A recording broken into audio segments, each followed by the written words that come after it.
आजिर Rachna my family मोर परिवार। मु एक सुखी परिवार रे बास करे।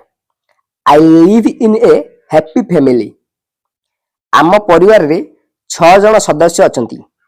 There are 6 members in our family. मो बापा माँ जेजे जेजेमा बड़ भौणी एवं मु एकत्र रहू।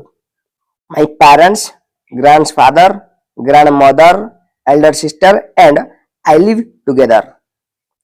मो बापा जने व्यवसायी एवं माँ जने गृहिणी। My father is a businessman and my mother is a housewife. मो बापा को 35 एवं माँ को 32 वर्ष। My father is 35 and my mother is 32। मो भौणी बयस 10 वर्ष। My sister is 10। से खूब सुंदरी। सी इज वेरी ब्यूटीफुल। मो जेजे आम घर मुरबी। Mother is the head of our family. माँ आमर जत्न नियंती।